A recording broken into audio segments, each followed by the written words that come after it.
Na Operação da Penha, eu fui ferido. Mas no hospital, o impossível aconteceu. Era uma tarde de sábado, o sol já começava a se esconder atrás das montanhas, e o ar trazia aquele cheiro de terra molhada, pois havia chovido pouco antes. Eu estava na Operação da Penha, um lugar que sempre me trouxe paz, mas que naquela tarde se tornaria um campo de batalha espiritual. Nunca imaginei que ao sair de casa para mais um dia de serviço ao Senhor, eu voltaria ferido, sangrando, e que minha vida estaria por um fio. Mas também não poderia imaginar que dentro de um hospital, Deus faria o que só Ele pode fazer: transformar a dor em milagre, o desespero em testemunho e a morte em vida.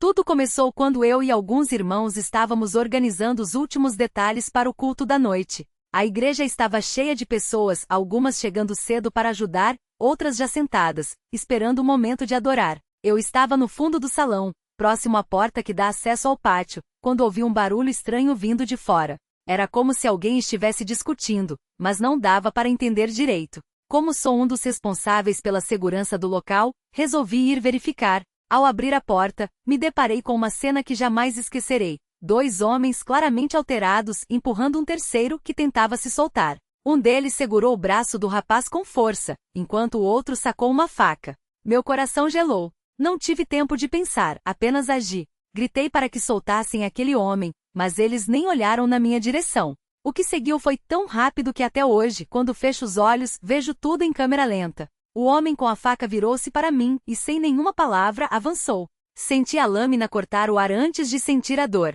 Um golpe forte no meu braço esquerdo, outro no lado do meu abdômen. O sangue jorrou imediatamente, manchando minha camisa branca. Caí de joelhos e foi então que ouvi os gritos dos irmãos correndo em minha direção. Os agressores fugiram, deixando para trás um rastro de violência e no chão, o irmão ferido, lutando para não desmaiar. A dor era tão intensa que parecia queimar por dentro. Senti o chão frio sob minhas mãos, enquanto tentava me segurar para não cair de rosto. Os irmãos me cercaram, alguns chorando, outros clamando pelo nome do Senhor. O irmão José, que sempre foi um homem de muita fé, ajoelhou-se ao meu lado e colocou as mãos sobre minha cabeça. Irmão, não olhe para a ferida, olhe para Jesus. Ele disse com voz firme mas tremula. Eu queria responder, mas as palavras não saíam. Só conseguia gemer, enquanto o sangue continuava escorrendo. Alguém pressionou um pano contra meu abdômen, e a dor aumentou ainda mais. Foi então que ouvi a voz da irmã Maria, que sempre foi como uma mãe para todos nós: Senhor, este irmão é teu. Não deixes que o mal prevaleça. Tu és o Deus que sara, que ressuscita, que faz o impossível. Enquanto aguardávamos a ambulância, que parecia demorar uma eternidade, eu fechei os olhos e comecei a orar em silêncio. Não eram palavras bonitas, nem frases decoradas. Era um clamor do fundo da alma: Senhor, se for da tua vontade, me levanta. Mas se não for, recebe meu espírito. Só peço que não deixes minha família sofrer. Lembrei-me da minha esposa, dos meus filhos pequenos, e uma angústia ainda maior tomou conta de mim. Como eles ficariam sem mim? Quem os ensinaria a amar a Deus? Foi então que uma paz estranha invadiu meu coração, como se uma voz sussurrasse: confie, eu estou aqui. A chegada ao hospital foi um borrão de luzes, vozes e dor. Os médicos me colocaram em uma maca e começaram a cortar minha roupa. Uma enfermeira segurou minha mão e disse: Senhor, o senhor vai precisar de muita força. Eu só balancei a cabeça, porque não tinha mais forças nem para falar. O médico que me atendeu, um homem sério, olhou para as feridas e franziu a testa. Esse corte no abdômen é profundo. Vamos precisar de cirurgia imediata. E o braço, a artéria foi atingida. Se não estancarmos o sangramento logo, ele pode perder o braço ou pior. Minha visão começou a escurecer, e a última coisa que ouvi antes de ser levado para o centro cirúrgico foi a voz de um irmão, que havia me acompanhado no hospital, clamando: Deus, tu és maior que qualquer faca, maior que qualquer médico. Faz o teu milagre. Dentro da sala de cirurgia, tudo era frio e asséptico. As luzes brancas, os instrumentos de metal, as vozes dos médicos dando ordens. Senti quando começaram a me anestesiar, e pouco a pouco a dor foi dando lugar a uma sensação de flutuar. Mas mesmo naquele estado, eu conseguia orar. Pedi a Deus que guiasse as mãos daqueles médicos, que não permitisse que nada desse errado. E então, em meio àquela névoa, vi uma imagem que nunca esquecerei. Era como se estivesse de pé, olhando para mim mesmo na maca e ao meu lado, uma presença luminosa, como uma coluna de luz que me dizia sem palavras: não temas, eu estou contigo. Quando acordei, a primeira coisa que senti foi uma dor surda, mas suportável. Abri os olhos devagar e vi minha esposa sentada ao meu lado, com os olhos inchados de tanto chorar. Ela segurou minha mão e sorriu através das lágrimas. Deus te trouxe de volta, ela sussurrou. Foi então que o médico entrou no quarto, com um sorriso que não condizia com a gravidade da situação que eu havia vivido. O Senhor é um milagre, ele disse, olhando para mim com uma expressão de espanto. A faca cortou a artéria do braço, mas por algum motivo, o sangramento parou sozinho antes de chegarmos a um ponto crítico. E o abdômen, o corte era profundo, mas não atingiu nenhum órgão vital. Foi como se algo tivesse desviado a lâmina no último segundo. Eu não conseguia acreditar. Sabia que aquelas palavras eram a confirmação de que Deus havia intervindo. Mas o médico ainda não havia terminado. E tem mais, ele continuou. Durante a cirurgia, quando estávamos costurando a artéria do braço, percebemos que o corte era tão limpo que a reconstrução foi quase perfeita. Em condições normais, o senhor poderia ter perdido a mobilidade da mão, ou até o braço. Mas aqui, ele balançou a cabeça, incrédulo. É como se alguém tivesse guiado nossas mãos. Nos dias seguintes, enquanto ainda estava no hospital, recebi a visita de muitos irmãos. Cada um trazia uma palavra de ânimo, um testemunho de como haviam orado por mim. O irmão Pedro, que estava presente quando tudo aconteceu, contou que no momento em que eu caí, ele viu uma luz brilhar ao meu redor, como se um anjo estivesse me protegendo. Outros disseram que, enquanto oravam, sentiram uma paz tão grande que sabiam que Deus já havia respondido. Mas foi a visita do irmão Antônio, um homem de muita experiência na fé, que me marcou profundamente. Ele sentou-se ao meu lado e, com voz calma, disse: Irmão, Deus permitiu que você passasse por isso não para te humilhar, mas para te exaltar. Ele queria mostrar a você, a nós e até aos médicos que ele está vivo, que ele ouve nossas orações. Você foi ferido na operação da Penha, mas foi no hospital que o impossível aconteceu. E agora você tem uma missão: contar a todos que o Deus que sarou você é o mesmo que pode sarar qualquer um que nele crer. As palavras dele ecoaram em meu coração. Eu não tinha sido apenas um homem ferido que sobreviveu. Eu tinha sido um vasto, um instrumento nas mãos de Deus para mostrar seu poder. Quando finalmente recebi alta, uma semana depois, saí do hospital não apenas com o corpo sarado, mas com uma fé renovada. As cicatrizes ainda doíam um pouco, mas elas eram a prova de que Deus havia me tocado. No primeiro culto que frequentei depois do acidente, quando me levantei para dar meu testemunho, não consegui conter as lágrimas. Contei tudo, desde o momento em que a faca me atingiu até a palavra do médico dizendo que eu era um milagre. E quando terminei, a igreja inteira se levantou, não em aplausos, mas em adoração. Muitas pessoas choravam, outras levantavam as mãos, agradecendo a Deus pelo que ele havia feito. Hoje, quando olho para as cicatrizes no meu braço e no meu abdômen, não vejo marcas de violência. Vejo marcas de uma batalha espiritual que foi vencida. Vejo o sinal de que Deus não nos abandona, mesmo quando o inimigo pensa que nos derrotou. Vejo a prova de que, quando tudo parece perdido, é exatamente ali que Deus age com mais poder. E se alguém me perguntar como eu sei que Deus é real, eu não preciso dar longas explicações. Basta mostrar minhas cicatrizes e dizer: eu sei que Ele é real porque Ele me sarou. Eu sei que Ele ouve porque Ele respondeu. Eu sei que Ele ama porque, mesmo ferido, Ele não me deixou cair. Que este testemunho seja um lembrete para todos nós de que não importa quão profunda seja a ferida, não importa quão escura seja a noite, Deus está conosco. Ele é o mesmo que sarou o cego, que ressuscitou Lázaro, que acalmou a tempestade. E Ele ainda faz milagres.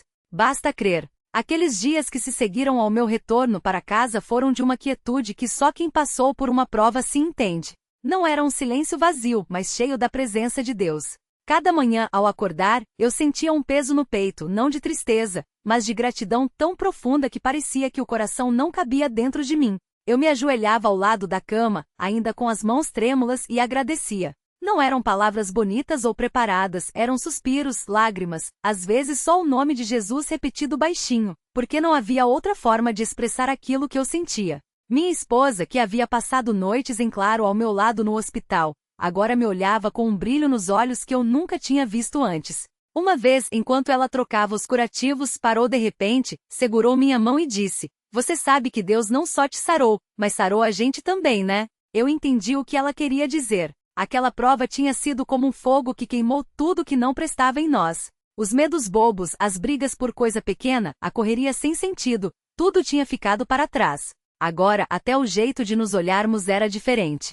Não era mais um olhar de quem só divide as contas e as tarefas, mas de quem sabe que juntos, passaram pela mão de Deus e saíram mais fortes. Os irmãos da igreja não nos deixaram sozinhos nem por um dia. Sempre tinha alguém batendo a porta com uma cesta de frutas, um prato de comida, ou só para sentar um pouco e orar conosco. Um dia chegou o irmão João, um homem simples que trabalhava como pedreiro e mal sabia ler, mas que tinha uma fé que abalava até os mais duros. Ele entrou, sentou-se na cadeira da sala e, sem dizer nada, pegou minha Bíblia e abriu em Salmos 34. Com o dedo sujo de cimento ainda, apontou para o versículo 19. Muitas são as aflições do justo, mas o Senhor o livra de todas. Então fechou a Bíblia, olhou nos meus olhos e disse: Irmão, Deus não te livrou da faca. Ele te livrou na faca. Tem diferença. Aquilo me marcou tanto que até hoje, quando vejo uma aflição chegando, repito aquelas palavras: não é para me livrar da prova, mas na prova. Os filhos também sentiram o toque de Deus. Meu menino mais velho, que antes vivia colado no celular e mal falava conosco, começou a me fazer perguntas que eu nem sabia que ele tinha. Uma noite, ele entrou no quarto e perguntou: Pai, como a gente sabe que Deus está ouvindo quando a gente ora? Eu poderia ter dado uma resposta pronta, mas o Espírito me levou a contar como, no hospital, quando eu não tinha mais forças nem para gemer, senti uma paz tão grande que soube que não estava sozinho. Filho, às vezes Deus não fala com a gente por meio de vozes ou visões. Ele fala na paz que enche o coração quando a gente entrega tudo para Ele. O menino ficou quieto, mas vi que aquilo tinha atingido algo nele. Dias depois, ele mesmo pediu para ir ao culto de jovens. Minha esposa e eu nos olhamos sem acreditar. Era mais um milagre silencioso, daquele tipo que só quem é pai entende. E as cicatrizes? Ah, elas se tornaram meu maior sermão. Toda vez que alguém na igreja ou no trabalho perguntava o que tinha acontecido, eu não contava como uma história triste, mas como uma vitória. Uma vez, um colega de serviço, que sempre zoava das coisas de Deus, me viu sem camisa no vestiário e apontou para as marcas. Caramba, irmão, isso aí deve ter doído pra caramba. Eu sorri e disse: doei, mas não tanto quanto a dor de viver sem Deus. Essas marcas me lembram que ele esteve ali, segurando a minha mão enquanto os médicos trabalhavam. O homem ficou sério, baixou a voz e perguntou: Você acha que Deus ainda faz essas coisas hoje? Não precisei responder com palavras. Basta olhar para ele e dizer: Você está vendo essas cicatrizes? Pois é, ele faz. Os cultos depois daquele testemunho ficaram diferentes para mim. Antes eu ia porque era obrigação, porque era o certo a fazer. Agora eu ia porque não tinha outro lugar onde quisesse estar. Quando os irmãos cantavam Quão grande és tu, eu não cantava só com a boca, mas com a alma. Às vezes, no meio do hino, eu fechava os olhos e via novamente aquele quarto de hospital, a luz fraca, o cheiro de remédio, e a voz do Espírito sussurrando: Confia em mim. E eu chorava não de saudade da dor, mas de gratidão por ter sido tirado dela. Uma coisa que poucos sabem é que naquela noite da operação, enquanto eu estava na mesa do centro cirúrgico, uma irmã da igreja, a Dona Maria, estava em casa orando por mim. Ela não sabia dos detalhes, só ouviu no coração que tinha que interceder. E ela orou com tanta fé que no dia seguinte, quando soube que eu tinha saído da operação bem, ela foi até a casa da irmã que lhe deu a notícia e disse: Eu já sabia. Deus me mostrou que ele tinha segurado a mão do médico. Quando ela me contou isso, meses depois, eu senti como se Deus estivesse me dizendo: Você viu só um pedaço do que eu fiz. Tem muito mais que você nem imagina. E assim, os dias foram passando, mas a memória daquele milagre não desbotava. Pelo contrário, quanto mais tempo passava, mais eu via detalhes que não tinha percebido na hora. Como o fato de que no dia do acidente eu tinha saído mais cedo do trabalho sem motivo aparente. E foi justamente naquele horário que tudo aconteceu. Ou como a enfermeira que me atendeu no pronto-socorro era cristã e enquanto colocava o soro segurou minha mão e orou baixinho. Coisas pequenas, mas que juntas, mostravam que Deus tinha preparado tudo antes mesmo de eu nascer. Hoje, quando vejo alguém passando por uma prova, não fico dando conselhos vazios. Eu me aproximo, coloco a mão no ombro da pessoa e digo: Eu sei que dói. Eu sei que parece que não tem saída. Mas deixa eu te contar uma coisa: Deus não nos tira da batalha só porque a gente é fraco. Ele nos deixa na batalha para mostrar que Ele é forte. E quando a gente pensa que não aguenta mais, é ali que Ele age. Porque eu sei do que estou falando. Eu estive lá.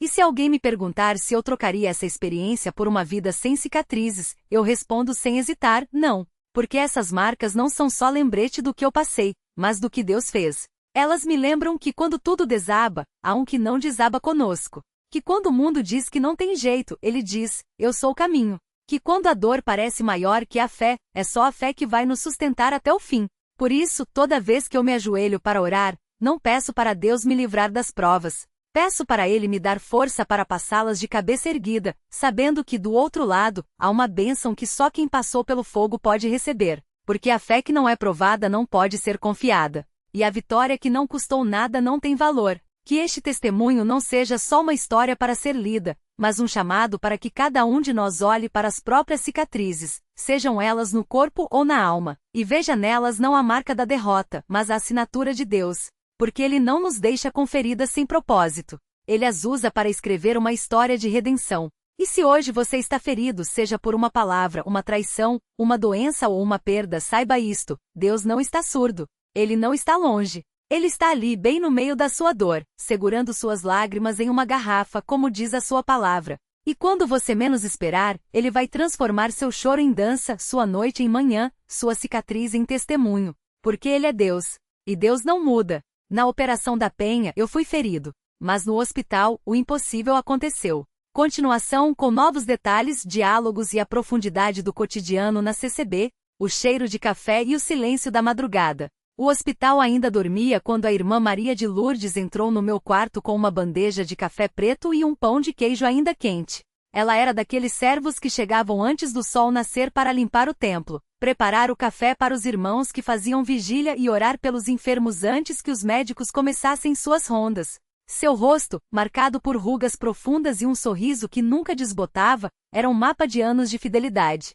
Filho, o irmão já tomou seu remédio? Ela perguntou, colocando a bandeja sobre a mesinha de cabeceira com cuidado, como se fosse um altar. Já, irmã. Obrigado. Respondi tentando me sentar, mas a dor no peito ainda apertava como uma mão invisível. Ela fez um gesto com a cabeça, como se dissesse não precisa agradecer, e então puxou uma cadeira de plástico ao lado da minha cama. Sem pedir licença, segurou minha mão e começou a orar em voz baixa, mas com uma autoridade que só quem já viu Deus agir muitas vezes tem.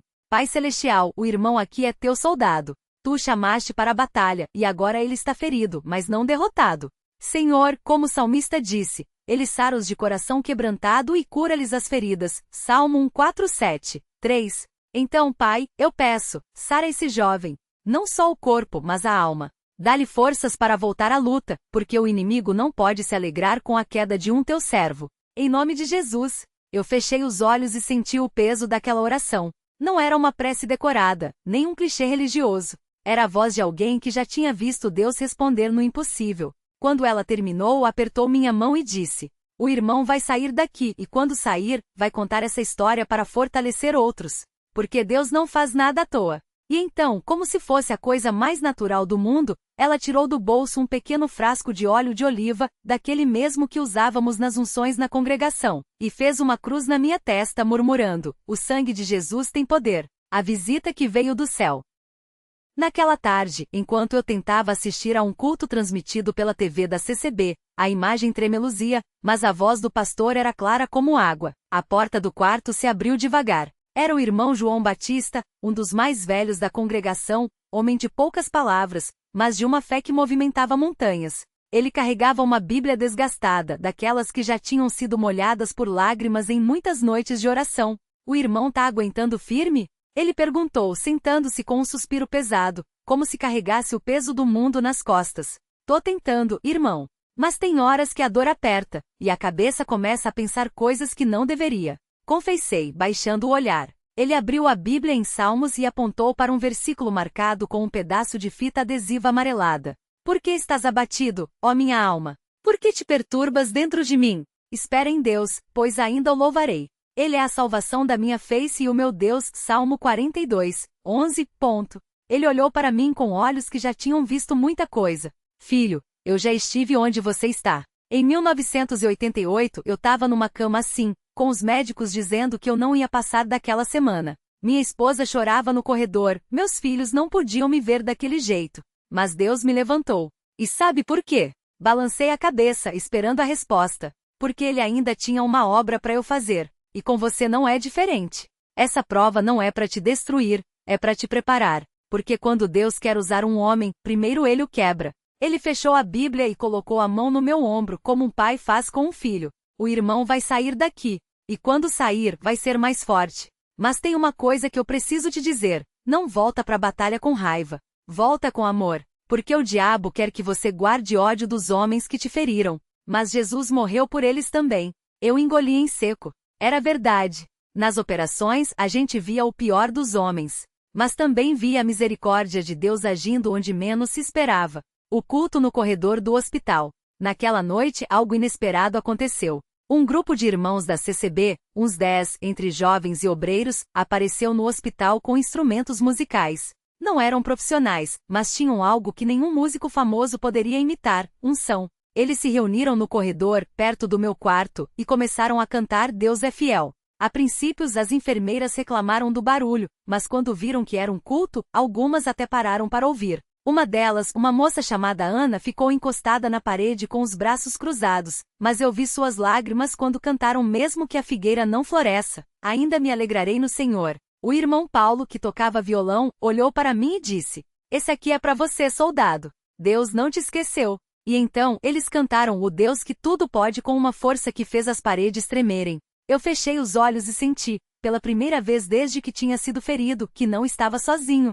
Não era só a dor, os tubos, os médicos. Era Deus ali, no meio daqueles irmãos simples, mas cheios do Espírito. Quando terminaram, o irmão Paulo veio até mim e disse: Amanhã a gente volta. E se Deus quiser, da próxima vez você tá cantando com a gente. Eu sorri mesmo com a dor, porque naquele momento eu acreditei que isso era possível. A noite em que Deus falou pelo rádio. Na madrugada seguinte, quando o hospital estava em silêncio e só se ouvia o zumbido das máquinas, eu não conseguia dormir. A dor era forte, e as memórias da operação na Penha voltavam como flashes. Os tiros, os gritos, o sangue no chão, o momento em que senti a bala rasgar minha carne. Foi então que, sem querer, liguei o rádio que estava na mesinha de cabeceira. Era um daqueles pequenos de pilha que algum irmão tinha deixado para mim. Sintonizei sem esperar nada, mas de repente, uma voz conhecida preencheu o quarto.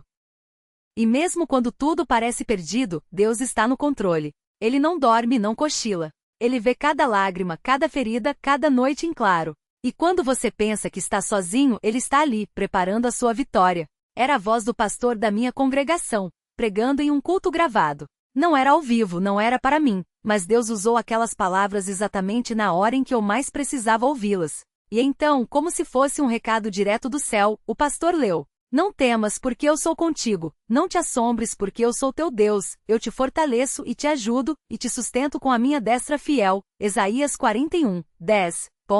Eu chorei. Não foi um choro de fraqueza, mas de alívio. Porque naquele momento eu senti que Deus estava ali. Não era uma teoria, não era um versículo decorado.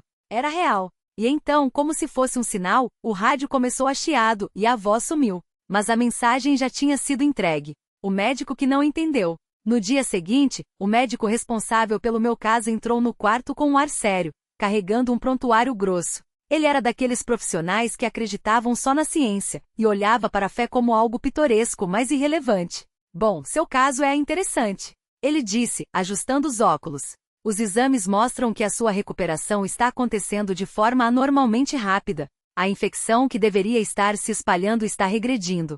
Os tecidos estão se regenerando em um ritmo que, bem, não é comum. Ele olhou para mim como se esperasse uma explicação. O senhor é religioso, não é? Perguntou, folheando o prontuário. Sou, doutor. Congrego na CCB. Bom, ele suspirou como se estivesse lidando com algo fora da sua zona de conforto. Eu não acredito em milagres. Mas também não posso ignorar o que estou vendo. Seus órgãos estão se recuperando como se tivessem recebido algum estímulo externo. Ele não disse milagre, mas ambos sabíamos o que ele queria dizer. Doutor, eu só peço a Deus que o senhor veja que ele é real, respondi calmamente. O médico balançou a cabeça, como se estivesse lutando contra sua própria lógica. Bom, continue fazendo o que estiver fazendo, porque cientificamente isso não faz sentido. E saiu do quarto, claramente perturbado. Mas eu sorri, porque Deus não precisa da permissão dos homens para agir. A carta que chegou sem remetente.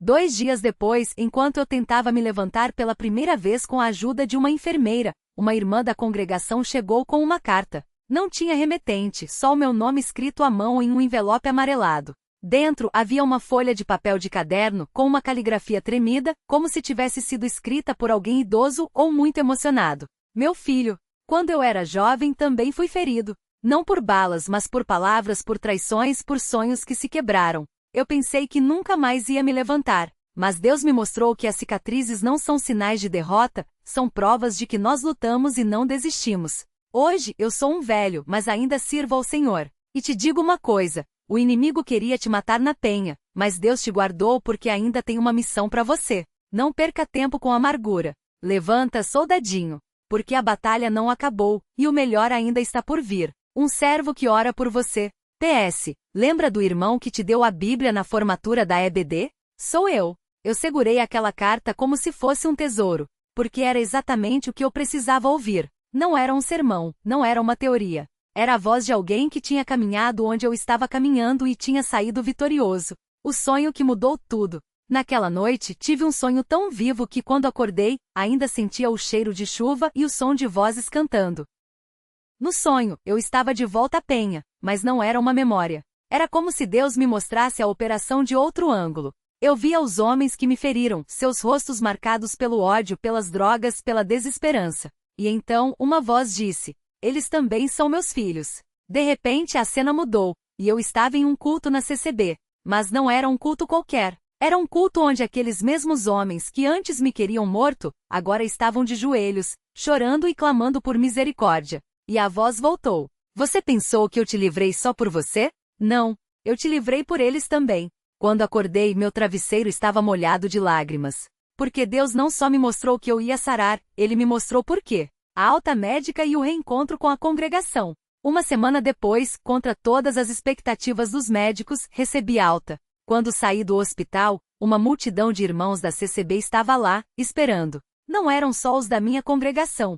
Eram de várias regiões, alguns tinham viajado horas só para me ver. O irmão José, um dos obreiros, me abraçou forte e disse: a gente não ia deixar você sair sozinho, porque você não tá saindo sozinho. Você tá saindo com a gente, com a igreja, com Deus. E então, eles começaram a cantar glória a Deus nas alturas bem ali, na calçada do hospital. Alguns transeuntes pararam para olhar, outros filmavam com o celular. Mas o que importava era que naquele momento eu sentia o céu se alegrando comigo. Quando cheguei em casa, minha mãe tinha preparado uma mesa farta, arroz, feijão, bife, farofa, tudo o que eu mais gostava. Mas antes de comermos, ela pegou minha mão e orou: Senhor, obrigada por devolver meu filho. Não foi a medicina, não foram os médicos, foi tu, Deus. E agora eu te entrego ele de volta, para que ele continue a tua obra. E ali, naqueles minutos de silêncio depois da oração, eu soube que minha vida nunca mais seria a mesma. O primeiro culto de volta. No domingo seguinte, entrei na congregação e senti o cheiro familiar de café, de Bíblia, de incenso. Os irmãos me abraçaram, choraram, agradeceram a Deus. Alguns me mostraram mensagens que tinham escrito em pedaços de papel durante as vigílias que fizeram por mim. Quando o culto começou, o pastor me chamou à frente. Não para dar um testemunho bonito, mas para mostrar que Deus ainda opera milagres. Esse irmão aqui foi ferido na batalha, mas Deus o levantou. E hoje ele está de pé não por mérito próprio, mas pela misericórdia do Senhor. Então, congregação, se você está passando por uma prova, olha para ele e acredita. Deus não mudou. E então eles começaram a cantar: Deus é Deus de milagres. E eu, ali de pé com minhas cicatrizes ainda doloridas, mas com o coração cheio de gratidão, levantei as mãos e disse: sim, Senhor, eu ainda sou teu. Porque no final das contas não eram as balas, não eram as feridas, não eram as noites de dor que definiam a minha história. Era Deus. E Deus não muda.